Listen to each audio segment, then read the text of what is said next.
In this video, I'm going to be showing you exactly how you can start an Amazon FBA business with less than $20 a month in software. And the way I would suggest you get started selling on Amazon is with a method called online arbitrage. That's where we're going to be looking across the internet, looking at sites like Walmart, Target, and looking for opportunities where we can sell it on Amazon for more. We're going to be jumping into the exact strategy that you should probably use to start your business. But before we do that, if you're brand new to the channel, my name's Warner Fields from Fields of Profit. I'm a full-time 7-figure Amazon seller. I'm excited to show you how to get your business started. But before we do that, if you want even more free resources to guide your journey as an Amazon seller, directly beneath me is going to be a link for our completely free Amazon seller Discord community. It's over 40,000 people in there sharing a ton of free information. Would love to see you in there, but let's go ahead and jump into the video.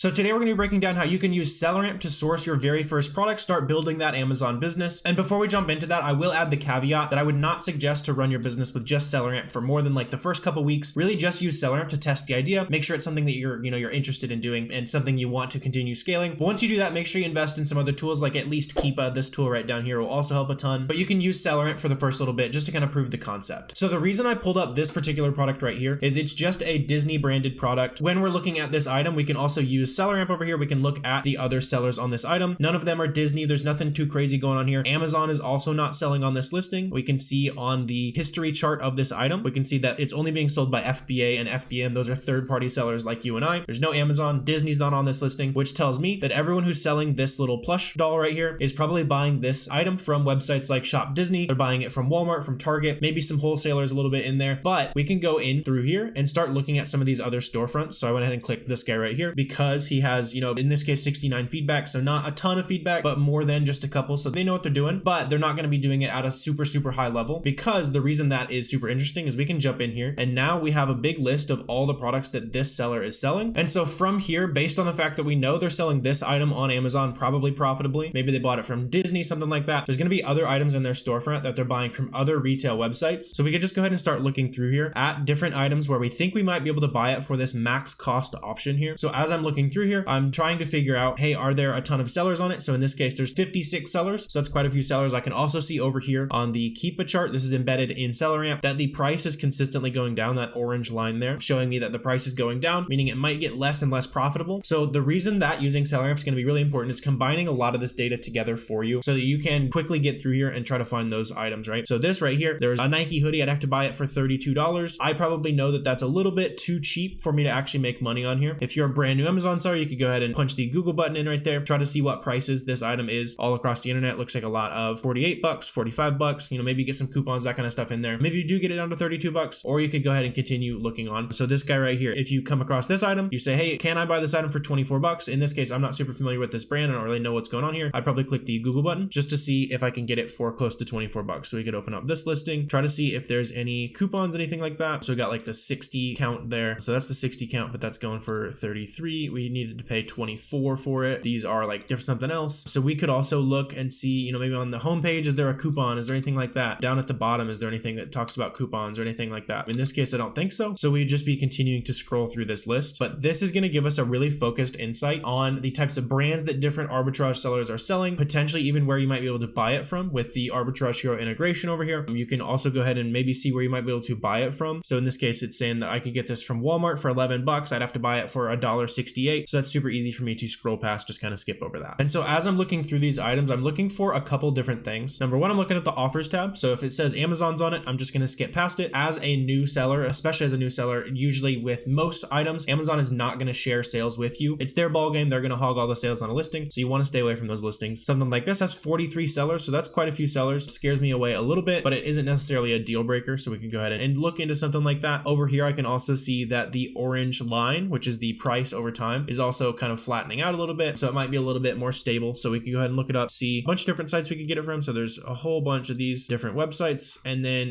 as we get to these, so that might be, buy 3 accessories, get 1 free. We could see if that is included in this. Could be an accessory kind of thing. We could check over here. I just like to check the home pages, see if there's a coupon up on the top banner, check the bottom of the page. You could also, if you have a good suspicion that there might be a good coupon to go after, just, in this case, type footprint USA coupon. It looks like we can get $10 off our order with an email email there. Not quite what we need. So we could check the bottom here for some coupons. Really, we're just trying to get a feel for, can I buy this item for 12 bucks? So in this case, a lot of these listings are pretty close. So this one's 14, 15% off your first purchase could be interesting. So 14, you're getting 15% off. We're getting really close. I'm not super sure that the prices are going to be where we need them. So I'd probably go ahead and keep on moving past something like that. So another thing to think about as you're looking through these different storefronts is, especially as a brand new seller, you're going to be just pretty confused. There's a lot of chaos. Like, what do I sell? Like, what types of products are even interesting? As you're looking through these storefronts, it's going to be really important for you to start taking some mental notes, maybe even actually writing it down on the different brands that arbitrage sellers are actually selling, so that when you're going out sourcing, you're doing Google work, you're looking through a sale on a different website, you're going to know the types of brands and categories that you're actually interested in. So Peach and Lily, I don't know if I've ever actually seen this brand before. Now I know back of mind that this brand, it would be something that I could sell as an arbitrage seller. There's 22 other people selling this item. The sales rank looks like it's moving pretty decently over here. So this now is something that I would have back of mind as I'm sourcing. Peach and Lily is a brand that I might be interested in. Over here we got Jordan. There's 31 offers. The sales velocity, all that looks good. In this case, looks like I would have to buy this for 26 bucks. So it's not going to be profitable right now, but obviously in the future, I know, hey, the Jordan brand stuff could be interesting. Same story here, right? So L'Oreal, this guy is 25 bucks. There's 8 offers on it, pretty consistently selling. So L'Oreal would be another brand I'd be interested in. So, even something like this, you could hit the Google button. Again, try to see if it might be the right type of product. So a lot of these I think are mismatches. They're kind of like powder versus the compact makeup. So make sure you're looking into the weeds, making sure you're not sourcing the wrong thing. So this item is probably, I'd say, discontinued or something based on the fact I don't really see a lot of the blendable. So it might be right there for 14. There's another one for 14. So yeah, it could be interesting. Why don't we check that real quick? So checking that item out over here on Walmart, looks like a lot of these are like third-party sellers, that kind of thing. It seems like the color might be a mismatch. So we'd be looking for the W4 color. I don't even know if they have the W4. Yeah, so this guy right here is the W4. It's 30 bucks. So this is probably like a discontinued product, that kind of thing. Could be another thing to think about if you ever see, the compact makeup of this color, but there'd be a ton of other very similar products where you could go in and source it. If it happened to come back in stock somewhere, sell it on Amazon. There's going to be a pretty good amount of potential on something like that. Seems like it's discontinued. So really, you're just looking through these listings here, trying to get an idea of what are the types of products people are selling, what are the types of products that sell well on Amazon, and then from there, you can become much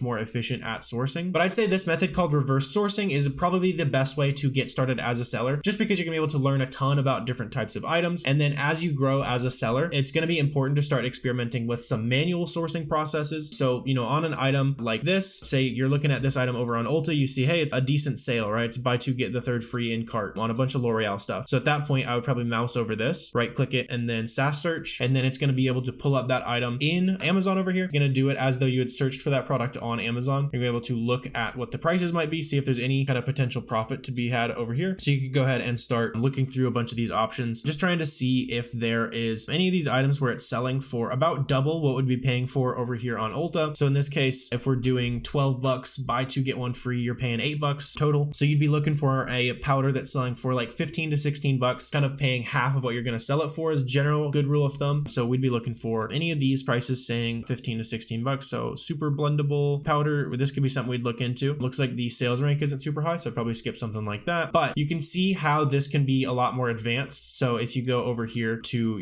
just the homepage of Ulta.com, you're ready to source on Ulta. Like I know a lot of new sellers will jump in and they'll just go straight to a site with a sale, that kind of thing. But it can be pretty overwhelming, like not really sure where to look as a brand new seller. Maybe you go to nails, nail polish, right? And then from here, it's like, all right, what do I do? So that's where reverse sourcing is going to come into play. You're going to be able to quickly see what types of items other people are selling, so that in the future, when you are looking directly at websites or you're looking through other people's storefronts, all that is going to compound over time. You're going to understand where to be looking. Once you do find those profitable items, for example, let's say we were interested in this. In this case, SellerAmp's telling me it's only going to sell 4 times a month, so probably not interested in that at all. But let's say you were, you could go ahead and type in, your buy costs. So let's say we're paying 8 bucks for this, would be decently profitable. It looks like it actually might be a 2-pack in this case. So we're definitely not interested in this item anymore, but we can go ahead and calculate our profits on the fly here. Another thing that I like to do is use the average prices down here. So over time, I want to make sure that my item isn't just profitable today, it's profitable consistently. So I would go ahead and click the 90-day. You can click this buy box button right here. And that's going to take the average of what the buy box has been recently, plug it in up here so you can see if you're still profitable. In this case, we're definitely not profitable anymore. So this would super not be an item we're interested in. And then as you're sourcing, if you do want to see a more detailed breakdown of where these actual fees are coming from, you can do that within SellerAmp, as well as making sure you're actually able to sell the product. So if you're ungated, it'll say that. Make sure it's not hazmat or dangerous goods, anything like that. And you can also kind of use the dimensions right here to get a rough idea of how expensive it might be to ship this product into Amazon. So a good general rule of thumb is that your products are going to cost about 30 cents a pound to ship to Amazon. So kind of doing a little bit of math math there. That 30 cents a pound, 4 ounces, you know, works out to be like 8 cents to ship this item into Amazon. All those little costs you want to make sure you're thinking about and adding up as you're selling on Amazon. So if you're ready to get started growing your Amazon business, make sure to go ahead and check out a free trial of SellerAmp down below. There's also a code for 50% off your first month. So it makes your first like 6 weeks with the free trial and all that kind of stuff like $8. It's kind of a no-brainer for you to actually go out and get your Amazon business started. If you guys do have any questions or comments, anything like that, feel free to let me know down in the comment section. Also, if you could leave a like, subscribe, all that good stuff helps me out with the YouTube algorithm for sharing some value with you guys. But I really appreciate you guys watching this video, and I will see you next time.